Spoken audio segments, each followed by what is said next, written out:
Bienvenidos a una nueva tertulia que nos convoca cada mes en este año de la escucha que hemos tenido como Compañía de María y que ya está culminando. Y en este contexto de sinodalidad, en este contexto de iglesia en el que todos estamos a la expectativa de este momento kairótico que vivimos todos como iglesia. Tenemos en el día de hoy la posibilidad de tener aquí a José Luis Loyola, Pepe Loyola, más conocido por sus amistades y por supuesto un amigo y conocido de muchos de nosotros aquí en la compañía. La madre Liliana Franco, quien se encuentra en Roma, lo ha invitado a que tengamos esta tertulia.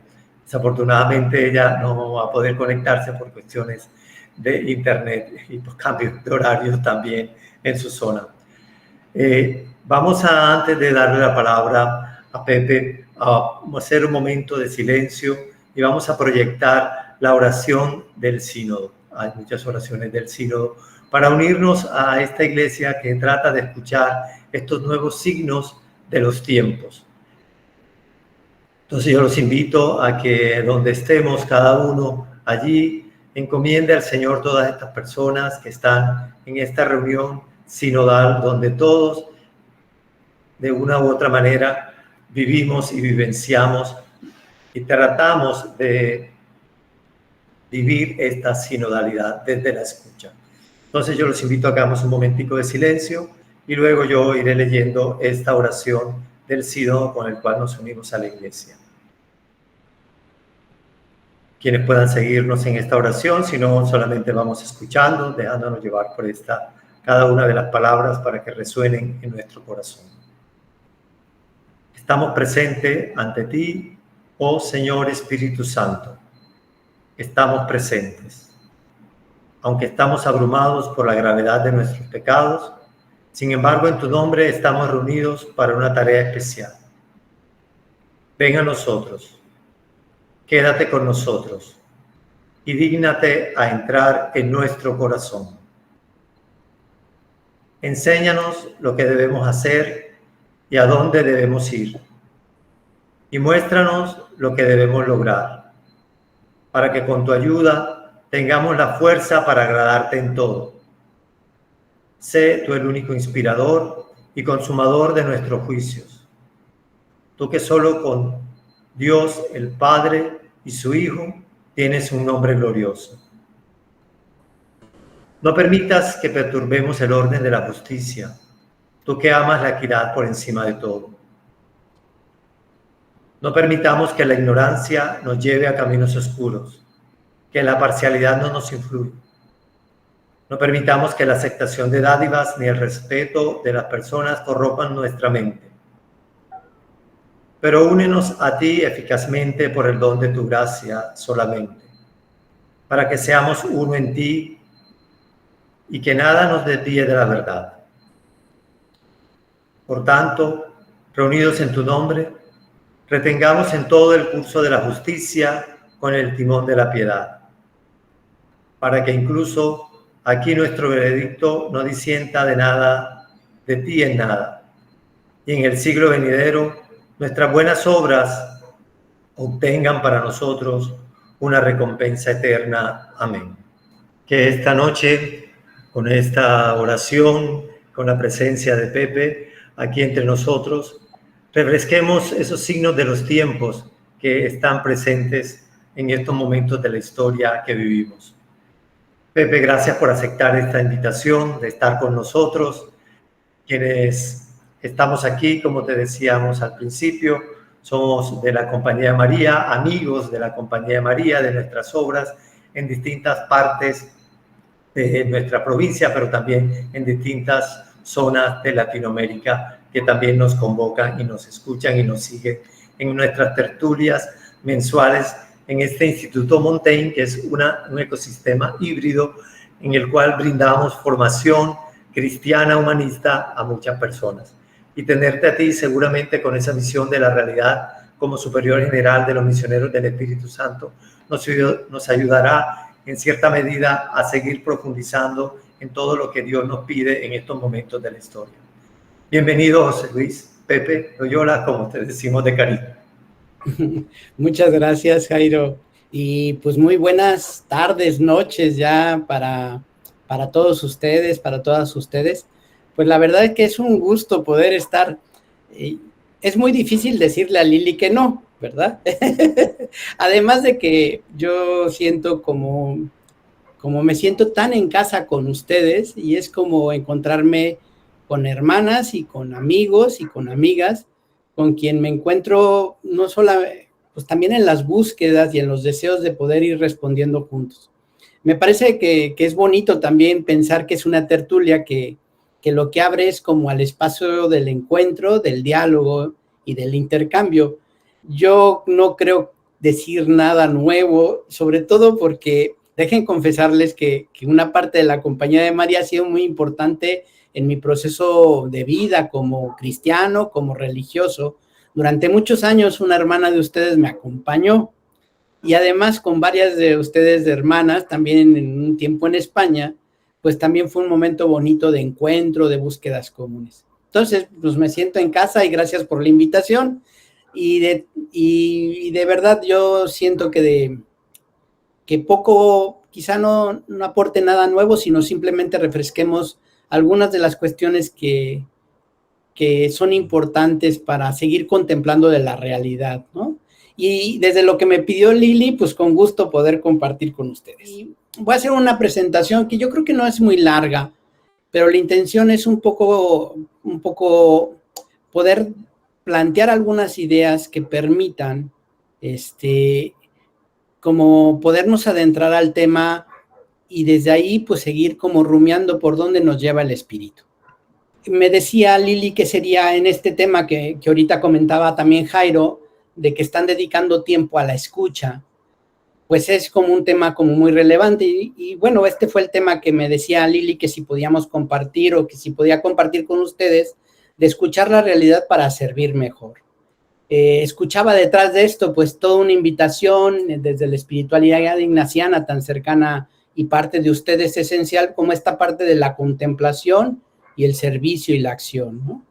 Desde ahí pensaba que había como unos previos que me parecía importante como desglosar de lo que significaría hoy escuchar, pues desde una comprensión quizá no muy académica, pero sí como imperativos que nos permiten la disposición para poder acoger la realidad, para disponerse.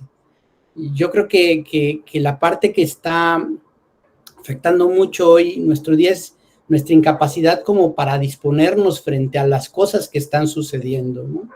A veces no tenemos las posibilidades de poder conectar con esta realidad porque a veces es tan voluble, es tan volátil, es tan rota, tan contradictoria, que necesitamos como unos imperativos de disposición que me parecían importantes. Y en esto, pues yo creo que parte esencial es la escucha, pero también la escucha entendiéndola como desdoblada en 4 pequeños imperativos que a mí me surgían.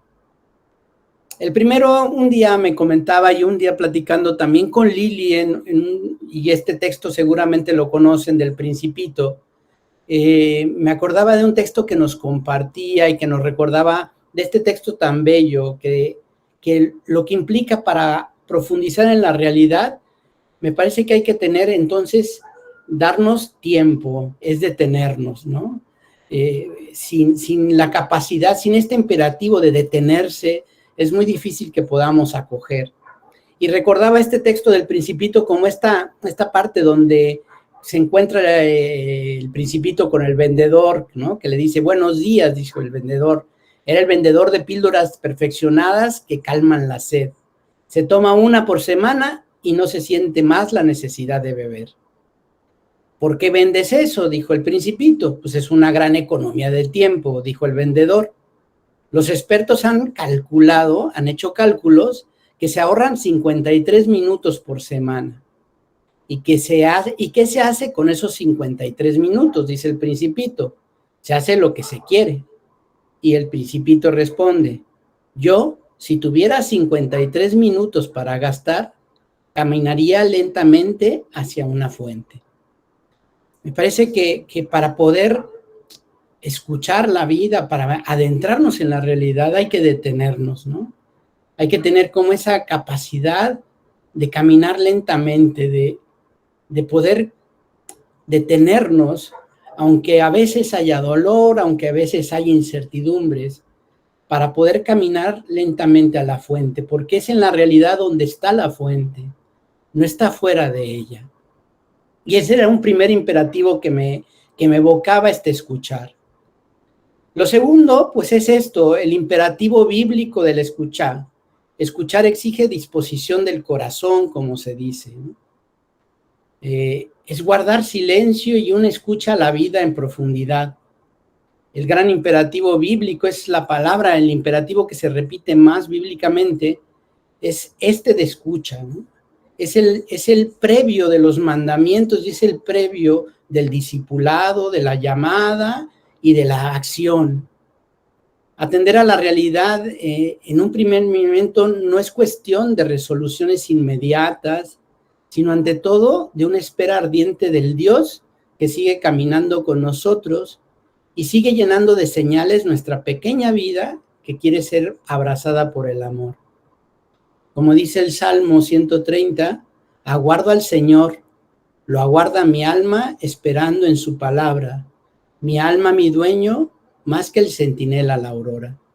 Y pensaba que entonces la escucha es una capacidad que nos abre a poder contemplar la epifanía y la manifestación de Dios en la vida. Yo creo que por eso esta lógica, porque una escucha profunda para poder servir mejor, pues tiene esta necesidad de seguirnos educando y reaprendiendo en una escucha profunda de la vida. Pero una escucha que en el fondo lo que quiere ser es encuentro con el misterio. Dice muy, muy bonito Martin Buber que el mundo no es comprensible, pero es abarcable, ¿no? Y solamente es comprensible si nos abrimos desde la escucha a él.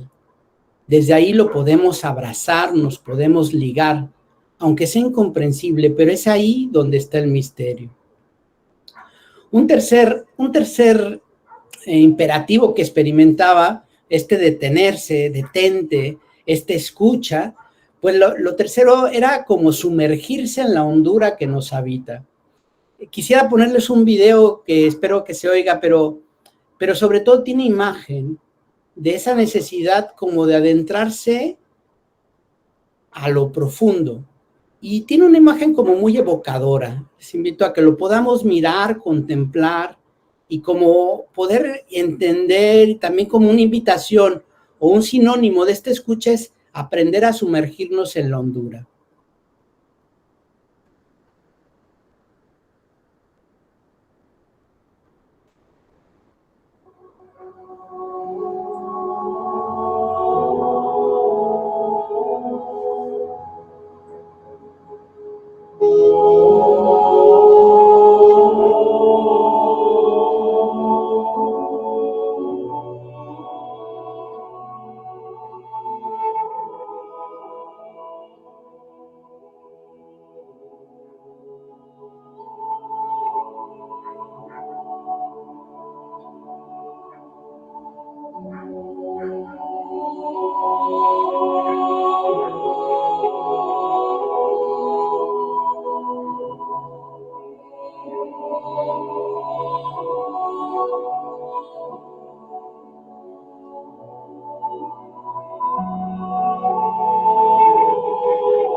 Pues estas imágenes a mí me evocaban como pensar que a veces como en la realidad que está sobre la superficie, parece ser que en lo profundo, en estos mares glaciares, pues todo abajo es igual.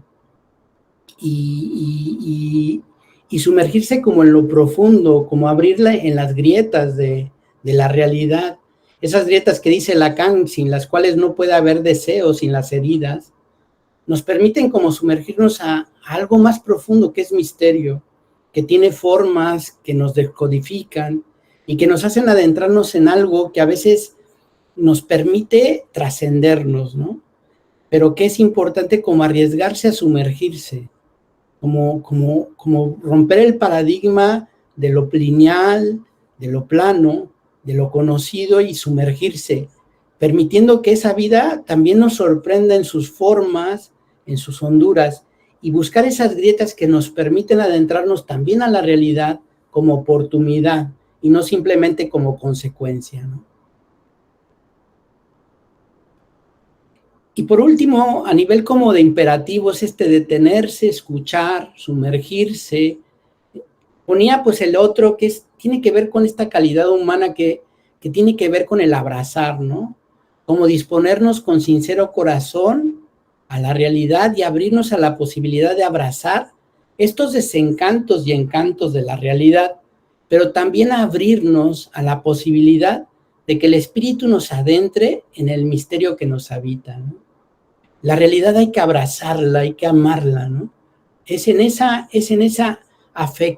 afecto como Dios besa al mundo en la encarnación, como también estamos invitados a seguir amando la realidad.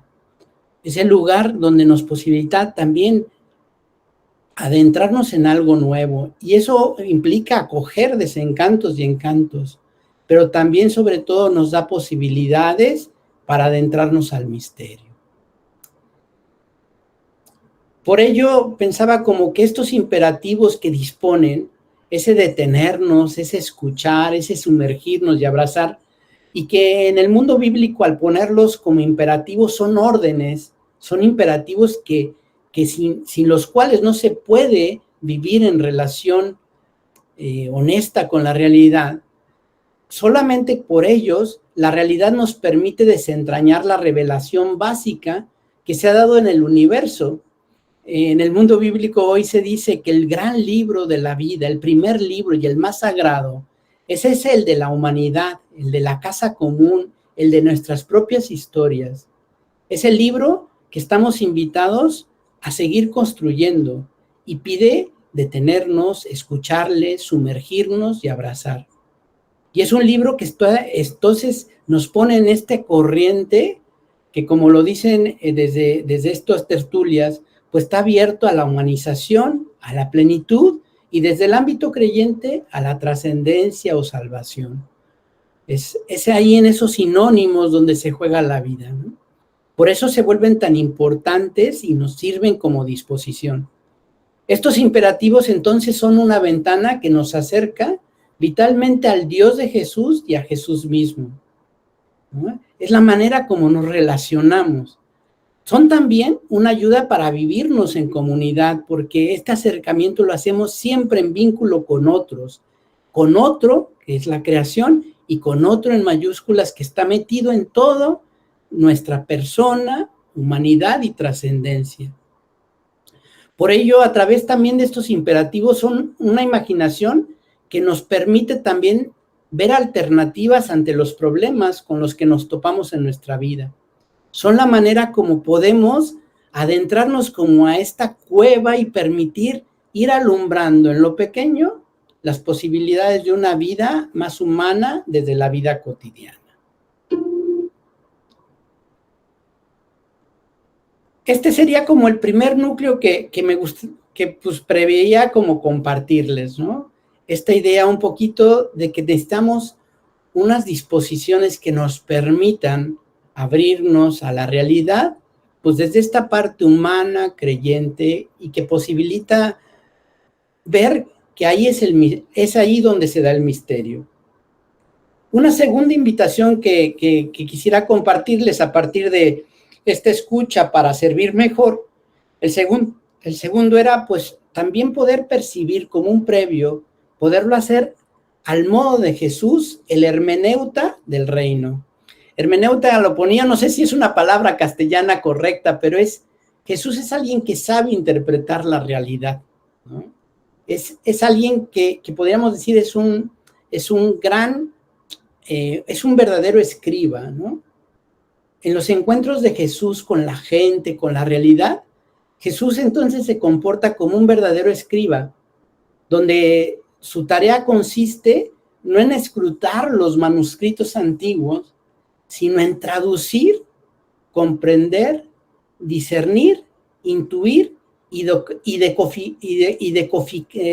descodificar o decodificar esa palabra de Dios que llega cifrada a través de gestos, señales de esperanza, pero también de los gritos silenciosos, las súplicas, las desesperanzas, los agradecimientos o quejas que está escuchando en la vida cotidiana. Es alguien que entonces lo que sabe traducir es lo que está sucediendo en la vida. Y ahí puede decodificar esta palabra de Dios en medio de otras palabras.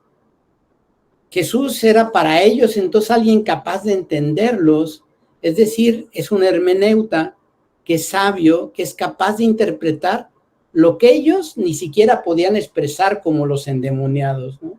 Sabe traducir qué significa los clamores, los gritos, sabe traducir incluso los gestos, las situaciones, las posturas físicas, la situación de los niños, de las mujeres, de los que están a la orilla del camino. Sabe interpretar, ¿no? Y que entonces yo creo que es al modo de Jesús que sobre todo aprenda a interpretar la vida y a poderla rescatar como lugar donde acontece la palabra del Padre y donde es urgente como recuperar las semillas del reino. Por cuestión de tiempo no voy a poner, pero me acordaba de un cuentito de Jorge Bucay que se llama El Buscador.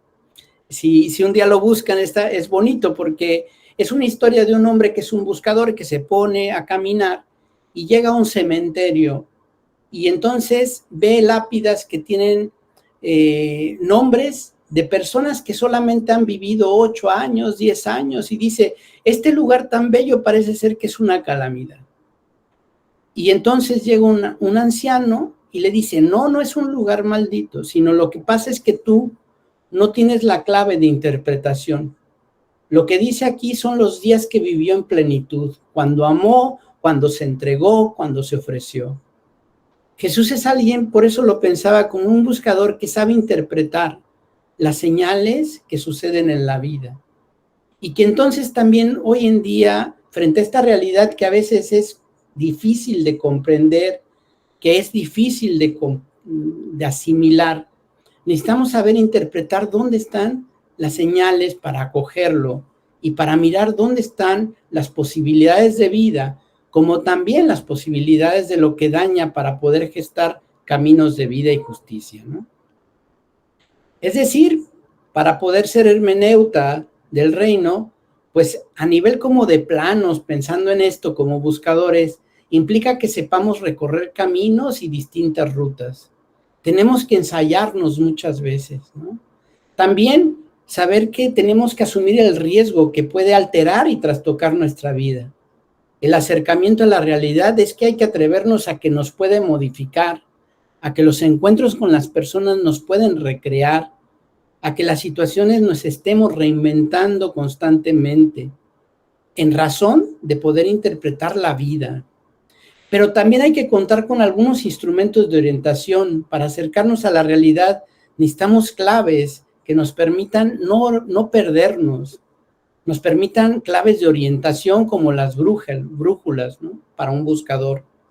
También dar espacios para la escucha, porque hay que estar recuperando lo que vamos mirando, lo que vamos observando, lo que vamos intuyendo, lo que vamos sintiendo en lo profundo.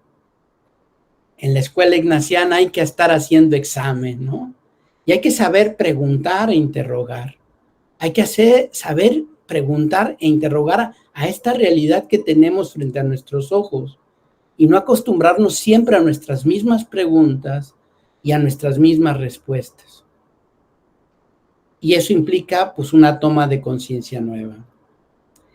Tampoco me voy a detener en esto, pero quisiera, pues terminando, pues decía, bueno, pues es como este poema de Benedetti que dice, pues hay que intentar muchas veces, ¿no?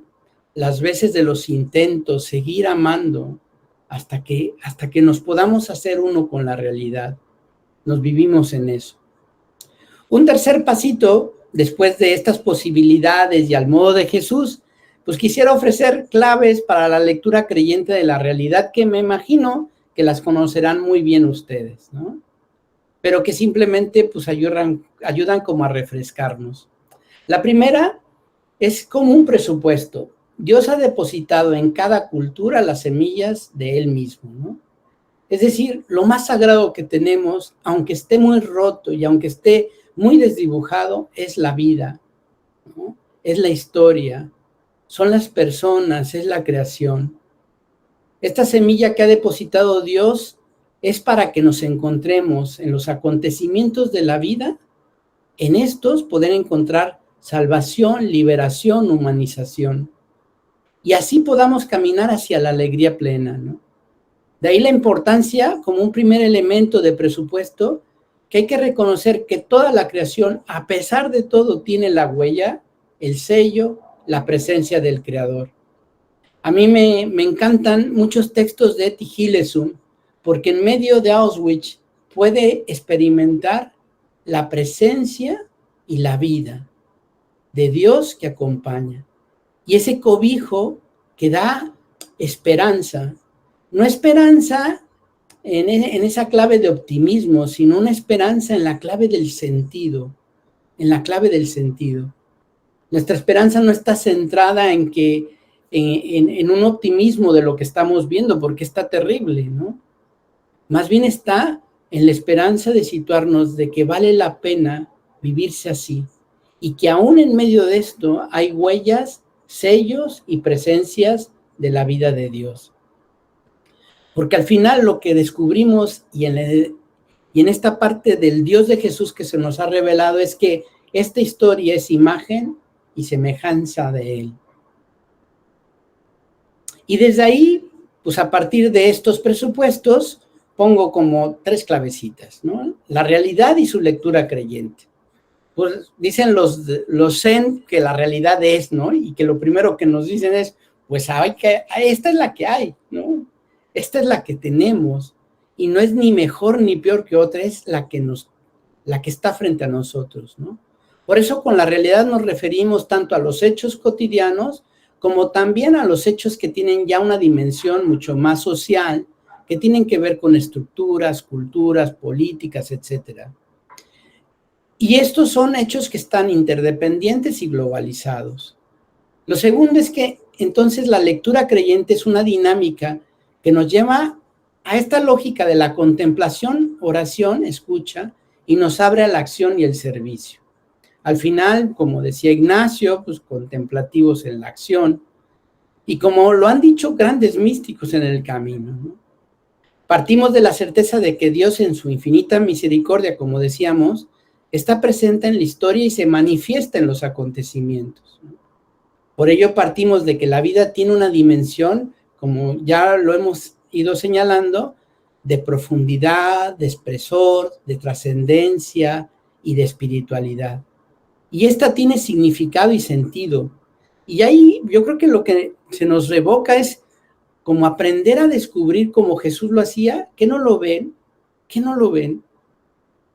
en esas pequeñas, en medio de los discursos agrietados, poder descubrir lo que nace. De ahí la necesidad de escuchar, discernir y acoger su mensaje escondido que está en la realidad. Lo segundo es que, pues si bien la realidad y su lectura creyente es acogerla, pues necesitamos instrumentos que nos acerquen fielmente a la realidad. Para detectar la corriente de la vida, está como esta invitación pues, triple, que yo creo que se puede complementar con otros elementos, ¿no? es pues para poder construir futuro que humaniza la vida, 3 momentos fundamentales. La mirada a la realidad es no apartar nuestra mirada de la realidad a la historia, a los acontecimientos, desentrañarla, reconocerla, sufrirla, amarla, pero también espacios para escuchar la palabra, este segundo libro que nos permite como una distancia que hace ver contemplación y conversión, que nos mueve a abrir un espacio que permita una lectura nueva y como un tercer movimiento, una respuesta que nace de la contemplación, de lo oracional, y es una respuesta que también transforma. Es una respuesta que entonces busca incidir en lo cotidiano, en lo comunitario, y desde ahí también en los pequeños espacios que nos toca invertir y transformar de lo social, pues en acciones transformadoras. De alguna manera, como se dice hoy, pues la lectura creyente de la realidad es acción, porque es ya sea personal, grupal o colectiva, la cual está encaminada a observar la realidad para diagnosticarla, para entenderla, para poderla tratar de humanizar, de recrear y poder intervenir en ella, transformar a partir de la acción, ¿no? Mediante la acción consciente, comprometida y transformadora. Y para ello, pues los fundamentos de una lectura creyente es, pues bueno, recuperaba estos que encontraba de un grupo en España que ponía como estos elementos, ¿no? Un horizonte fundamental de la lectura creyente es Jesús, porque Jesús nos ayuda a entendernos como seres espirituales en la historia. Es decir, seres que somos capaces de tener unidad en nuestro ser y nuestro quehacer, que nos da identidad, que nos da vocación, que nos da misión y nos da capacidad de una acción transformadora, una acción de las personas. Podernos experimentar así también es trascendernos con una identidad que nos ahonda en la realidad. Además también Jesús nos adentra en una espiritualidad de la encarnación, como lo hemos estado señalando, porque es la historia, ese es el lugar privilegiado del encuentro. El lugar privilegiado del encuentro es la vida humana, ¿no?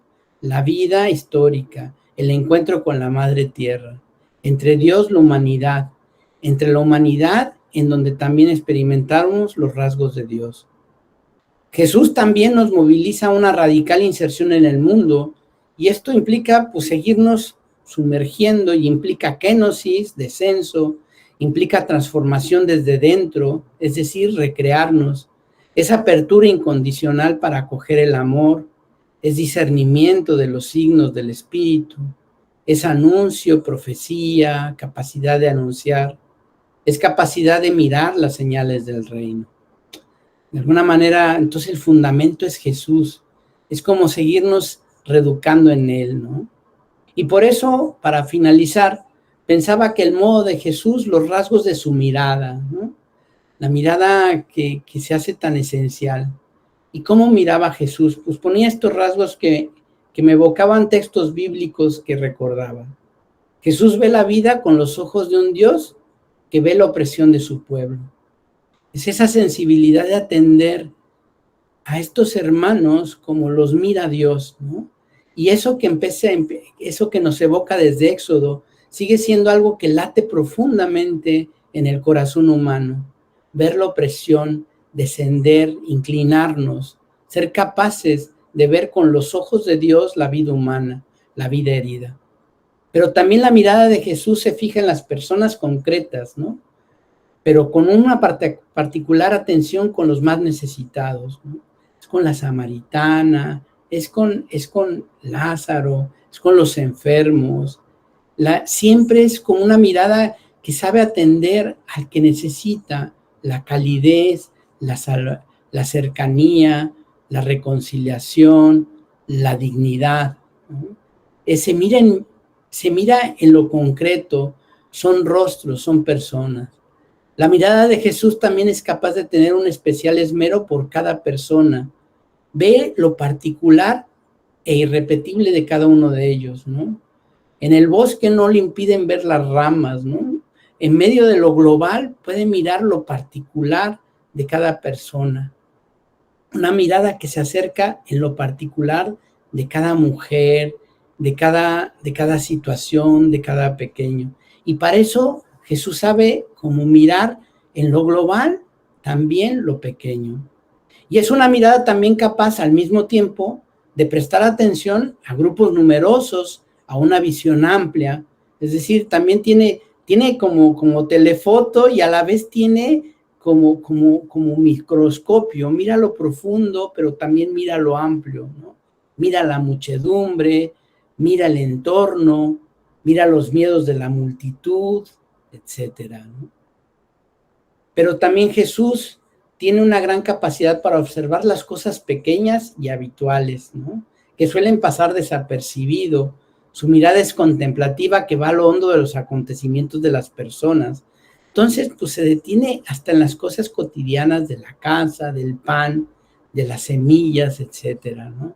Pero también en lo hondo de lo que pasa en las entrañas de lo que sienten los demás. También la mirada de Jesús es capaz de descubrir lo exterior para salir desde ahí y pasar a lo interior y acabar en una mirada espiritual, ¿no? Con los ojos de Dios, ¿no? Va mirando en lo profundo, como en Marcos, como en Lucas 21, en lo que le pasa a Pedro, en las situaciones que van viviendo los discípulos, en las mujeres que lo siguen, ¿no? Hay sobre todo dos miradas muy personales de Jesús: el alzar la mirada para orar y la unión de ver y sentir compasión, ¿no? La capacidad que al final, como todas estas miradas, es poder orientarse a la mirada que lo configura como hijo y a su mirada que los hace sentir en compasión con sus hermanos, con sus hermanas. Jesús tiene por eso una mirada esperanzada que nos revela nuestra verdad. La mirada de Jesús en medio del dolor siempre es posibilidad. Por eso Jesús no rehúye el encuentro, sino que busca la mirada, busca encontrarse con la realidad. Es una manera de poder provocar que no se aísla, no se pierde, sino que busca estar en el encuentro, se deja encontrar y busca el encuentro, como con Zaqueo, con la samaritana. Y la mirada de Jesús aún está sabiendo que está llena de amor, es también exigente, es una mirada que provoca, que transforma, que levanta, que implica también la corresponsabilidad del que está siendo mirado. Pero no es una mirada que se impone, sino que se propone, ¿no? Que deja a la otra persona un espacio de libertad, como la del joven rico, ¿no? Pero siempre es una mirada que exige, que nos hace crecer, que dignifica, que hace crecer como personas.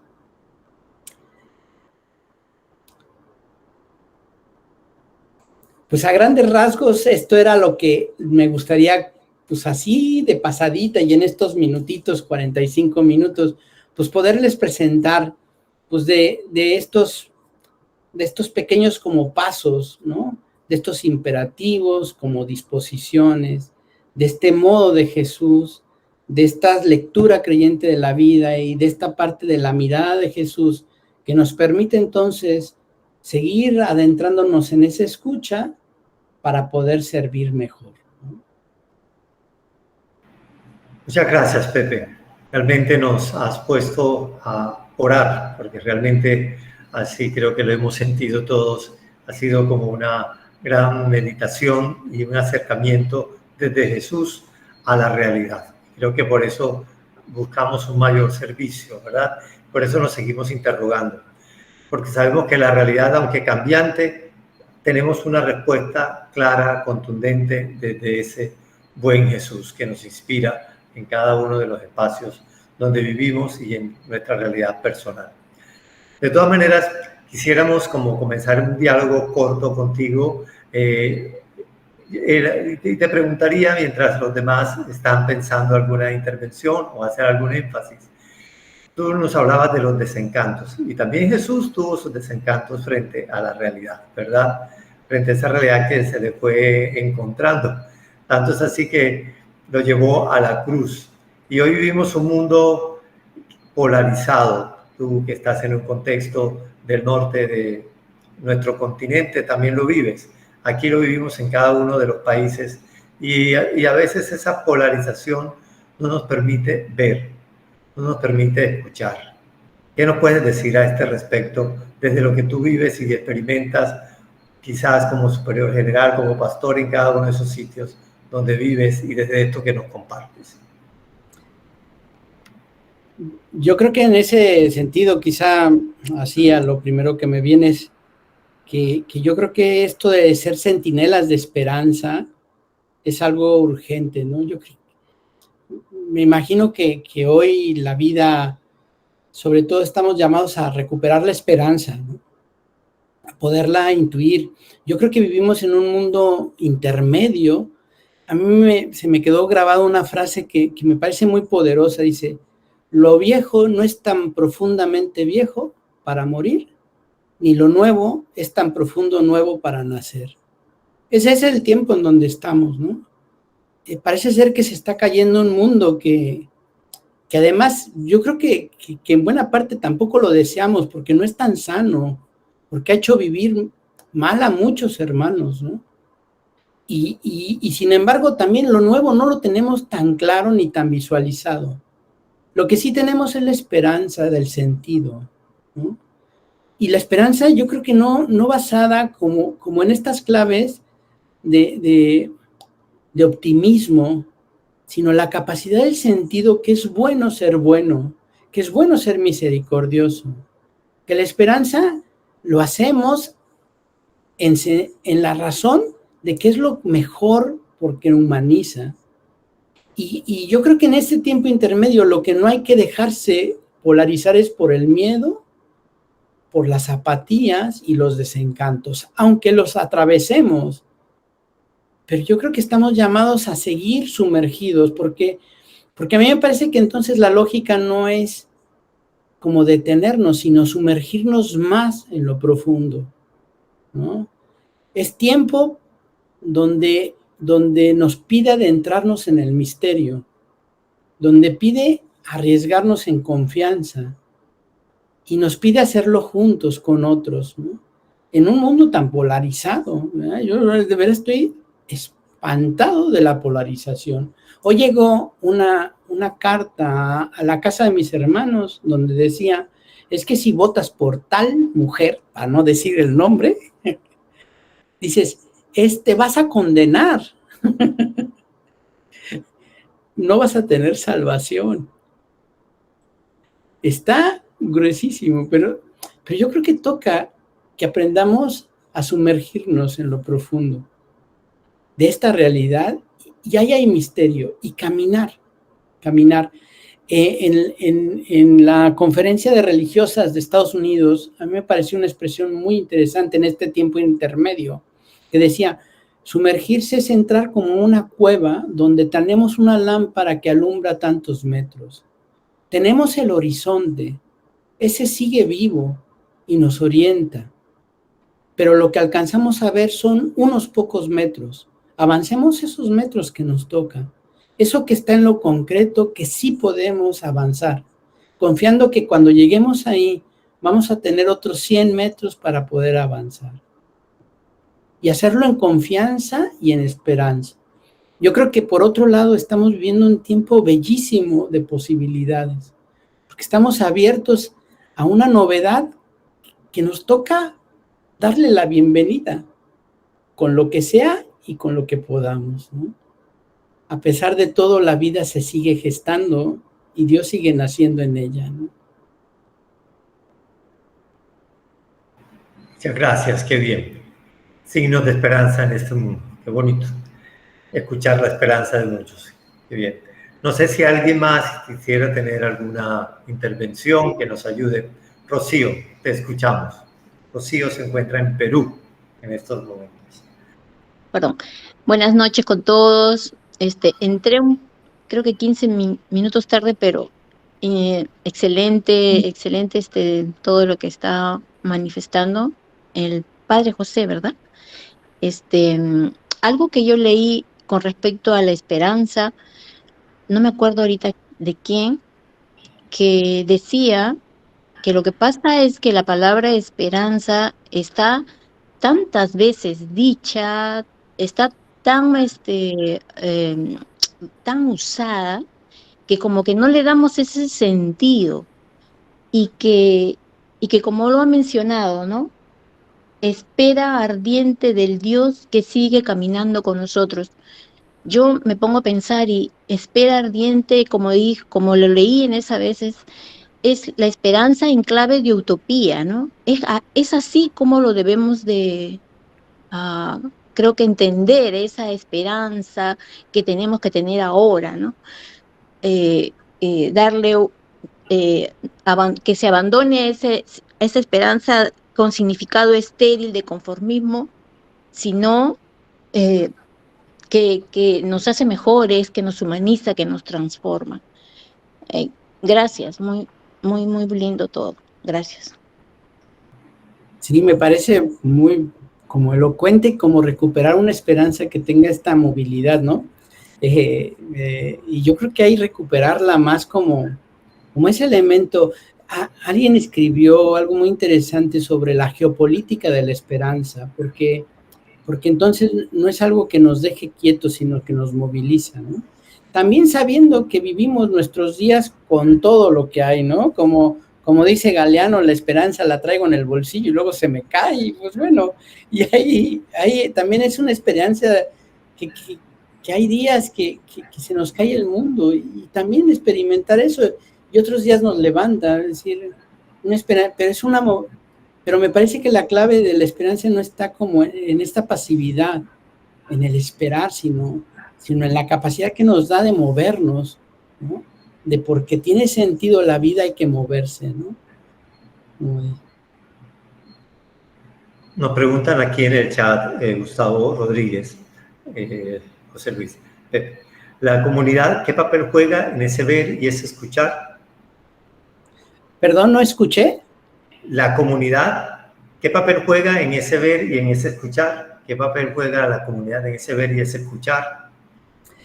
Pues yo creo que en ese sentido hoy no nos podemos vivir solos, ¿no?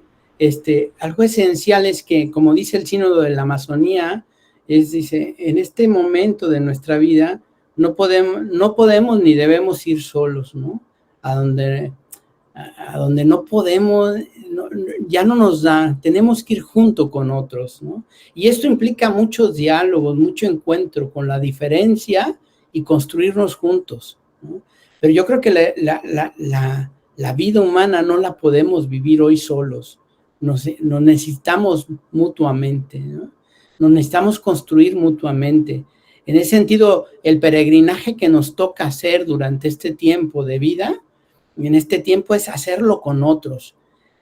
Y ahí, pues yo creo que atrevernos a seguir construyendo, ¿no? Porque solos nos topamos, nuestros propios demonios, nuestros propios fantasmas nos atoran, ¿no? Eso implicará, yo creo que siempre estar junto con otros. Nos implica salir al encuentro en nuestras diferencias y de nuestras diversidades, pero hoy, pues, lo que nos dice el Papa, ¿no? Vivimos en una necesidad de una cultura del encuentro, ¿no? Como tal. Y yo creo que esto nos posibilita mucho. Yo creo que en ese sentido la comunidad no nos reduce, sino potencia. Estamos para potenciarnos unos a otros, no para hacernos iguales, sino desde la diversificar, pues desde la diversidad poder vivir más el campo de las posibilidades comunes, ¿no? Y creo que para esto lo necesitamos en lo pequeño, en las familias, en los trabajos. Necesitamos gente más comunitaria, más capaz de relacionarnos unos con otros, de intercambiar ideas, de vivir juntos, de orar juntos. Sí, muchas gracias. Aquí también nos preguntan en el chat, Sonia Aguilar, que está en Perú también. Para realizar el discernimiento comunitario, ¿qué pasos previos deben tener los integrantes para que como comunidad podamos hacer o realizar un servicio mejor? Pues yo creo que ustedes son los que me tendrían que enseñar, por la espiritualidad ignaciana, es como tan esencial, ¿no? Pero bueno, me parece que yo creo que a mí me parece algo que a mí y creo que es algo que hemos comentado mucho.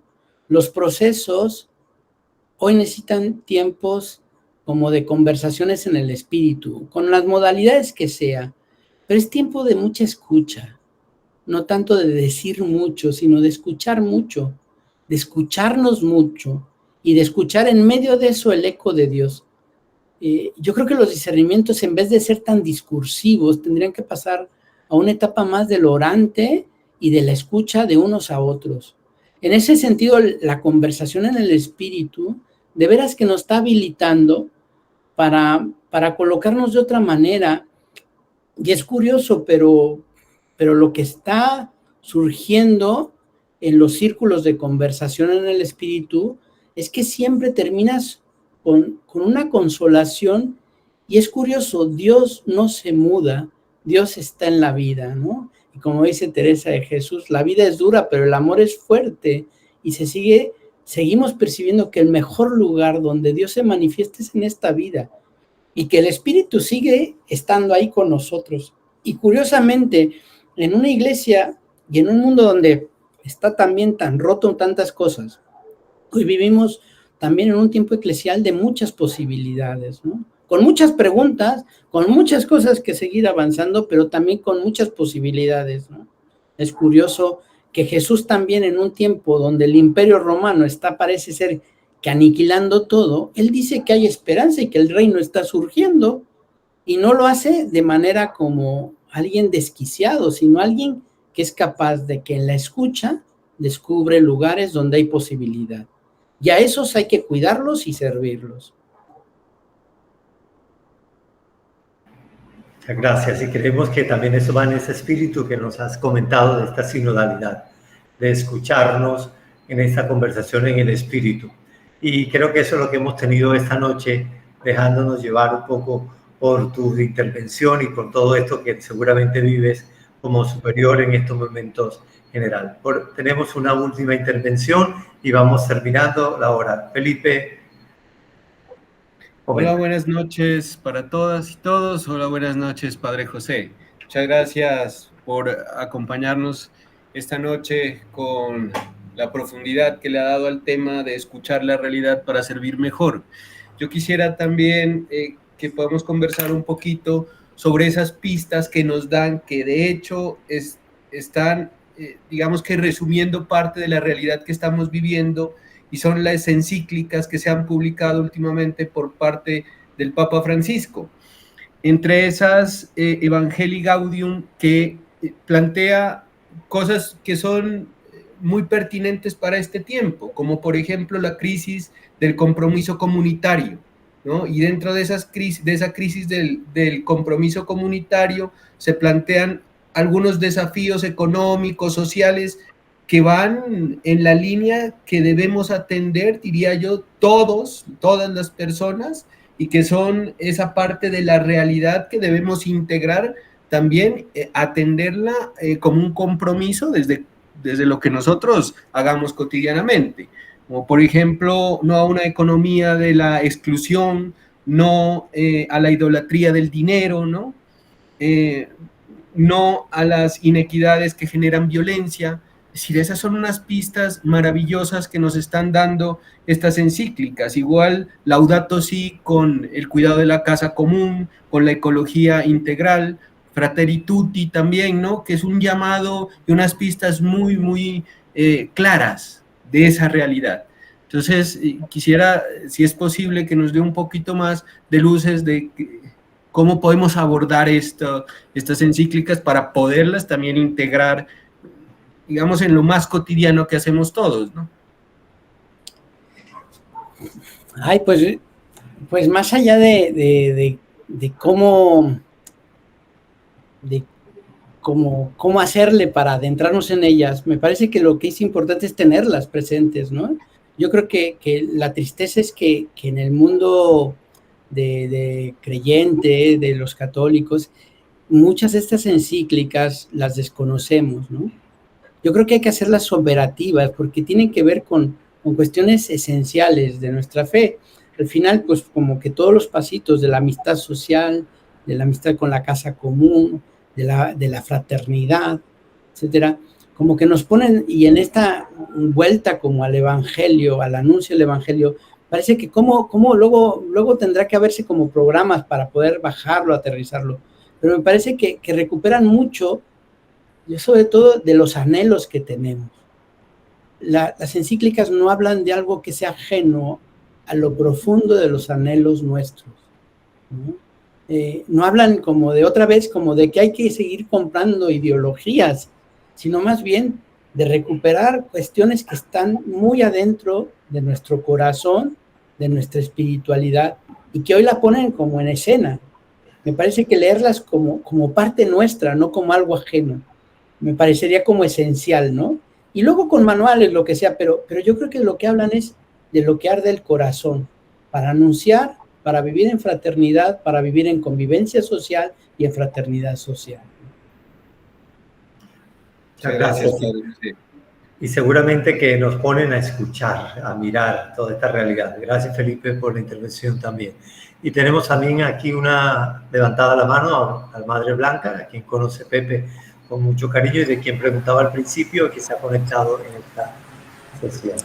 Blanca, te escucho. Bueno, gracias. Buenas noches para todos. Pues primero que todo agradecerte a ti, Pepe, por todo este compartir que lo has hecho de corazón para nuestros corazones. Creo que es importante volvernos a recordar y tomar conciencia de que cada uno desde lo que hace y desde lo que es portador de esperanza, que tenemos una gran tarea y es primero que todo centrar nuestra mirada en el que nos ayuda a tener una mirada nueva, y ese es el Señor Jesús. Gracias, Pepe, por todo el compartir que nos has dado, las luces que nos has dado, para continuar siendo de verdad sembradores de esperanza. Que sea un compromiso, que desde lo que somos y hacemos, todas las personas que se nos acerquen se vayan con más ganas de vivir, con esperanza. Creo que eso es el compromiso que tenemos como cristianos en este momento que vivimos como humanidad. Gracias, Pepe. Gracias, Blanquita, qué gusto saludarte. Lo mismo. Bueno, muchas gracias, Pepe, nuevamente. Gracias a todos los que estuvieron aquí presentes en esta tertulia, que nos ayuda a entendernos como creyentes en una realidad tan compleja como la que vivimos y como la que vivió ese buen Jesús, del que tanto nos insistió que es nuestro norte, nuestra inspiración, nuestro horizonte, nuestro camino, nuestra verdad y nuestra vida.